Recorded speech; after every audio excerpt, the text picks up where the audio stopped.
Hey guys, it's me, it's Philly Pre, and I'm back again with another K-drama review. My weekly review of Love Featuring Marriage and Divorce, episodes 11 and 12, which we were patiently waiting for. Maybe not so patiently. First, let me start by saying I am sick. Like, I have the worst summer cold ever, and I just barely put myself together to make this video because it needed to be done. And yeah, I needed to get this out. I was laying in bed watching these episodes, but I looked hideous, so I had to try to do a little something and not look so hideous to film this. And my voice is not the best, so bear with me. But now that that's out the way, let me jump right in. Ooh, child. We already know how episode 10 ended, so we was waiting for episode 11. That mother-in-law was ready to bust her upside the head with that bottle after she poured the drink on her. Of course, he blocked it because, Yushin or whatever his name is, because he's Dr. Dog in my book, he can't let Ami get hurt. And the mother-in-law is looking at him like, I can't believe you. But let's not get it twisted. Yes, she's defending the wife and saying she was a good wife to you and this and that. But let's be real, she's really upset for herself. She's really upset because this foiled her plan. She's really upset because if he was going to cheat with anybody, she wanted it to be her. So let's not get sidetracked, okay? But it is quite enjoyable watching her be furious, like more mad. I can't, I joke and say more mad than P Young. But at the end of the day, P Young is extremely hurt and definitely probably more mad than her. But it's crazy that this stepmom is so darn mad. And how can he do this? I never saw you as a man that would cheat. But you want him to cheat with you. Sit down. But watching her anger and the reason for it, hilarious. So, she basically, P Young is like, if she leaves, then y'all just admitting this affair and you need to go with her. How about meet me at the courthouse tomorrow and have a nice life? The girl leaves. He was like, so you do realize you telling her to go, that you're admitting everything. You need to pack your bags too. So he packs and, he says he's going to the, his dad's house and whatever. Mother-in-law's like, you need to drink. And she like, no. And then she like, you shouldn't divorce him. You giving her what she wants. Yeah, she can have him. I'm pretty sure that's what she told her when they was at her apartment. And, giving her what she wants, maybe she needs to get what she thinks is wonderful, because why should I continue to put up with this pain? But anyway, so we have that scenario. Then, the professor, he called, okay, Dr. Dog wants to talk to the professor, ask him to meet. Basically like, man, you down me out, but I'm saying I need your help now. What? So if you or your wife could like talk to her and let her know. And he was like, well, first of all, my ex-wife is not going to want to hear anything I have to say. And she's just automatically going to assume that I'm coming to your defense because cheaters stick together. So I don't think me saying nothing to her for you is going to help. If anything, you talk to her. And he sure enough contacts her. And it's like, really? These cheaters will go to no lengths to right their wrong. You know what I mean? Like, and make themselves be, oh, feel sorry for me. Nobody should feel sorry for you. I'm sorry. I'm you know what? I'm sorry. No one should feel sorry for you. It is what it is, man. Like, no. Okay. So that's that. Then, I think there was like a brief scene with the professor and his girlfriend. I don't even remember, whatever, because they not the topic of conversation right now for me. They won't surface back, and I get that, but I'm beyond annoyed with him. So Dr. Dog meets with the professor's ex-wife, Soon. I always forget her name, but anyway, the writer. And, she was like, why did you, like, you really going to a woman to talk to her to ask her to help you whose husband cheated on her and divorced her for somebody else who's younger and did it. So I hope you wasn't expecting sympathy from her. But it seems like he was, because he's desperate and he was willing to try anything. And she was kind of like, I'm hearing what you're saying, but it's a no for me, dog. That's basically what I got out of that. And I'm like, and thank you, because he doesn't deserve it. Like, no. Okay.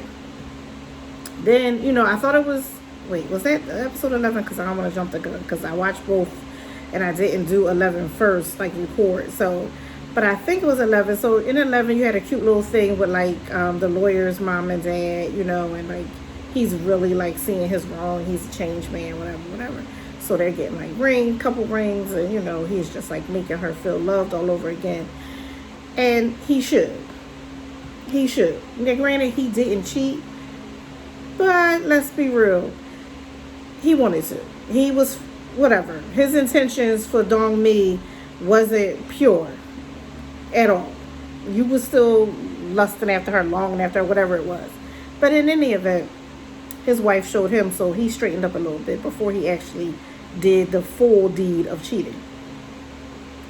Now, let's talk about Ami's mom showing up, and she wants to meet with her baby father because, he's Ami's dad. And she's like, if Ami wants to meet with you, are you willing to meet with her? She didn't know, and that you didn't know about her, and la, whatever. And he's like, I've thought about her, I would like to meet her. She talks to Ami. Ami's like, yeah, why not? I didn't know he didn't know about me, but whatever. Okay, so they agree to meet. But you and I already know that he know who Ami is, even though he don't know. You following me, right? I know you are. So when the mom steps in and that door opens, the look on his face and Ami's face said it all. And the mom was like, well, do y'all know each other? Well, I guess y'all was destined to meet. And he like, yeah, well, do y'all have a cousin that's a doctorate? Pause right there. Boop, oop, there it is. No, y'all don't. And now it's all about to hit the fan that she's sleeping with a married man, and a married man that and now you looking at it from her, because you her dad now, this is your daughter. So you looking from a different standpoint. So now you hot. But the mother pissed too, because what mother really wants her daughter in a relationship with a married man? So the mother's fear is, of course, Ami is so, y'all don't understand. He loves me. He's divorcing his wife. Me and him are going to be together and get married and have a family. And I'm just looking at her like, oh, child, you special. But okay. So she storms off. But the first thing she ready to do was call Dr. Dog, because she need to warn him and see him and let him know what's about to go down. I was so glad that her parents got in the car together and saw each got to him before she did. Now, I felt the father was right to hit Dr. Dog. I could be wrong, but yeah, he just found out his daughter. But guess what? He didn't know. Well, we'll get backstory in that. But for the way it looks, he didn't know he had a child. So now, yeah, he's stepping up and he playing the father role. And he pissed. And he like, really? This is what you doing? Like, no.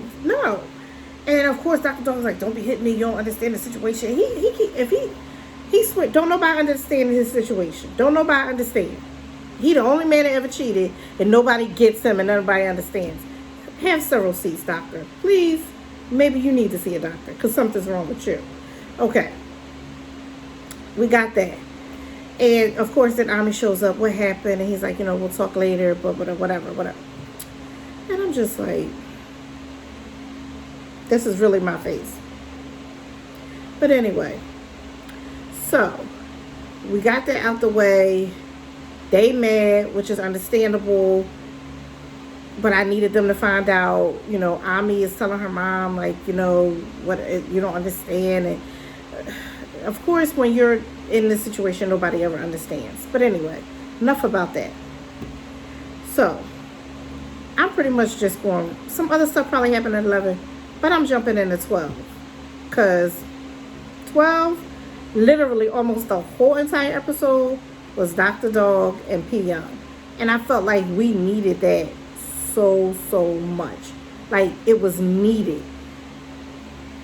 She called him, are you at the pool? Oh, I'm at the buffet, meet me. And he happy. He like, oh, bet. Like, she came here to meet me. He thinking everything good. They get breakfast, but he like, oh yeah. She's like, I think he said, let's go somewhere. She was like, yeah, let's go for a drive. He like, well, where? She like, to the courthouse. When she said, meet me at the courthouse tomorrow, like, she meant it. She was not playing. She was not joking. So when a car pulls up or whatever, of course he pleading his case. But when a car pulls up, she like, let me drive. he gets in the car and he drives. I'm pissed about that because I already knew where this was going. So he drives home, which I knew he would. Nobody's there.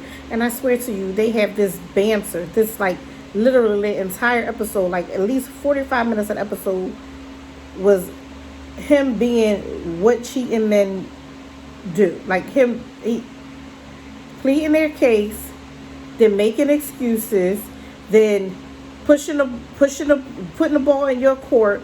Nobody understand. I mean, the little violin was playing. Did y'all hear it? Because I heard it. And you know, I ain't gonna front, I ain't gonna lie, and I'm gonna keep it all the way real. All his lines was triggering. Ooh, they was triggering me, because I'm saying to myself, I was with her. Once a cheater, always a cheater. And you know, people say, oh, people can change. Okay. And it was triggering because been there, done that, happily divorced, and for a reason. Okay, so do all men read the same book and have this same dialogue, no matter what country you're from? It's just a man book, and it's published in different languages, so they all can pretty much say the same thing, and then they hit on like a nerve or something that's like sensitive to you, to get your goat, to get you hype, and then to flip the script. Because that's what he was trying to do when he brought up G.I., he brought up her mom. He was hitting below the belt. And you know what? Yeah, we have kids, but so I should stay in this marriage and be married to you and be miserable because we have a child? How about no? How about no? Because kids sense that. They pick up on that. He just wants what he wants, like most men. Listen, give her the divorce. The whole time I'm just saying to myself, give her the divorce. And he kept trying, and she kept coming back to it. He was like, so you can't even be forgiven? And then he like, you know what? Well, let me be real. You know, I was tired. I'm working. I work in the hospital. I'm trying to be a good husband. Then he went on that tangent of how it can happen because, you know, he was dealing with so much. She was like, but I was a good wife to you. Then he wanted to bring out her faults. Then he wanted to backpedal and say no, but at the same time, I know you was a good wife. They basically say anything and everything they can and that they think will work to get them what they want. And his end result was, he just wanted her to not get the divorce, and he wanted his way. And I'm thinking, and she like, but you had feelings for her. You had this. When you was holding her, did you hold her or touch her the way you touched me? And you know what? He was looking like, here we go with this. But that's what they don't get. And he like, oh, men is from Venus, women's from Mars, whatever that book is. And, you know, we're just different. And, you know, it's just different for men. And da-da-da. And then he even came up with it when she was like, well, what if I cheated? Of course he said, I could forgive you. We all know that's not true. A man will tell you he could forgive you if you cheated because you didn't cheat. But trust me, they can't handle it. But they want us to forgive and forget in an instant. Because that's basically, he was saying, like, get over it. What example are you setting for Gia? You know, she's probably going to have to deal with this one day, and you need to teach her to endure. Oh, so I should teach my daughter to endure being cheated on and staying with a cheater. Really? Like, I was listening to him, and I'm saying, oh, my God. They all read from the same script. And she stuck to her guns as well as she should. And when she broke it down how she felt seeing him with her in that hospital room, like, and of course now he crying. Whether they real or fake, who really gives a good darn at this point? But it's like, yeah, you don't know the pain that was. And so don't tell me you will forgive me if it was, or even if I go and cheat now, it would be okay. Because you don't mean it. Because the moment you think another man touched me in that intimate way, you will not feel the same about P. Young. Like, you're not going to feel the same about her. And that's basically what she was trying to get you to understand. But you didn't want to get it through your sick, thick head. Oh, when I tell you, like, this scene was needed, but it was infuriating at the same time. Was I the only one infuriated? Woo, because the stuff he was saying, I wanted to punch him, smack him. I wanted to hurt him so bad. And she did good. I got to give it to you. P. Young is really bossing up in this scenario. I'm not saying she's not in pain. I'm not saying she's not breaking down and having her moments. But she is, and he like, you're just being stubborn. And maybe if your mom hadn't left your dad and showed you what it was like to endure. Whoa. Is he, like, her mom just died. Is he really using her mom in this scenario? That's already a sore spot, like she said. She was like, you know what, you're right. I'm not perfect. Then, like, was he really hitting below the belt when he was wrong? Y'all, heated. And then, like she said, fine, then I'll leave. You know what? You stay here. He like, no, because she never made it into my heart. Ami wasn't in your heart? Okay. Really? And then when he told, let's backtrack 1 second, because when he told Ami's parents, well, you know, she's not really stable. She tried to hurt herself. So, no, I'm not staying with her, but I have to be tread lightly because, you know, I don't want her to do anything harmful. And this and whatever he was saying. But I'm like to myself, but you selling her false hope by telling her you're going to divorce your wife and be with her in 2 to 3 years. And if I'm not mistaken, I'm pretty sure, maybe I'm getting it wrong because it's a lot. I might be getting it twisted. But it's like, did you say that after she hurt herself or did you say that before? Because I feel like at some point you kind of said it a little bit before. But, oh, and P Young hit the nail on the head. I know I'm jumping all over the place. But when she told him, you was breaking up with her because of the coats incident and because I showed up at the riding club to see what you was up to. So it was getting a little too close for comfort, so you was going to end it only for those reasons. If none of that hadn't happened, you wouldn't have ended it. And she was right. He was enjoying it. Come on, don't lie, dude. Like, you was in it to win it. You was enjoying every minute of this. You don't buy somebody a brand new car that you don't feel nothing for. Or do you? Is that what people with money do? Maybe I don't understand because I ain't got that kind of money. But that just strikes me as strange. But okay. He had me so heated in episode 12, listening to all the nonsense he was spewing to her. And I'm glad that no matter what, she kept telling him how she felt, telling him how he makes her sick, how looking at him is hard, and da-da-da, and Gia will be fine, and da-da-da, and stood her ground about wanting this divorce. Now I'm getting ready to go because my throat is really hurting and my voice is like, whew. So I kind of need to wrap this up, even though I feel like I got more to say. But I'm going to have to wrap it up. But the end result, is he going to give her the divorce? He's saying he is. She was like, you know what? And then when he told her, you only was able to look pretty and stay young because of the money that I make. Because if not, you would have been like these other wives who couldn't keep themselves. I mean, he said some, ooh, child, y'all, I know I should be ending this, but I just keep thinking about more and more what he said.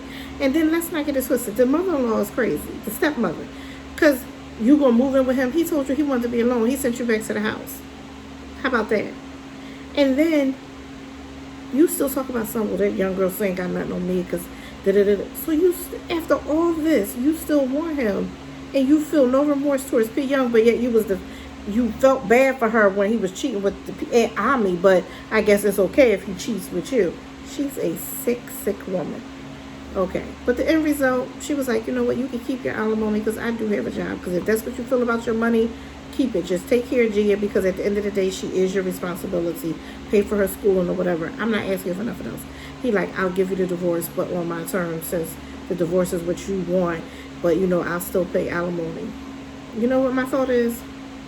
Then pay it. If that's what, then pay it. Because she's more than earned it, whether she works or not. Because the type of wife she was to you, putting your freaking drawers and shirts in the freezer to cool your body down after a bath. What? She was doing a lot. And some of it is what a wife should do. But a lot of it, she was doing her best to be what is considered a perfect wife. And nobody is perfect. So, yeah, pay the alimony. And guess what, Pia? Take it. Take it. I don't care if you don't do nothing but bank it and save it and give it to Gia later. Whatever you decide to do with it. Take it. Because you deserve it. And he's scum. And I'm done previews for episode 13. That's all I'm going to say. Because, yeah. Some stuff is hitting the fans. And I'm here for it. This drama is messy. This drama is crazy. This drama hits home with a lot of things as far as like real life scenarios. But at the end of the day, it is a drama. And I get it. It's entertainment. Well, let's just say I'm highly entertained. And it's like a train wreck. I can't stop watching it. I'm hooked. So, I'm signing off now, guys. Um, was y'all mad as I was with all the stuff Dr. Dog was saying? Let me know. Because he had me furious. But okay. I know I need to go because I made this long enough. So this is Philly Free saying, until next time, guys, cannot wait to see episodes 13 and 14 and come back and let y'all know what I thought. Bye.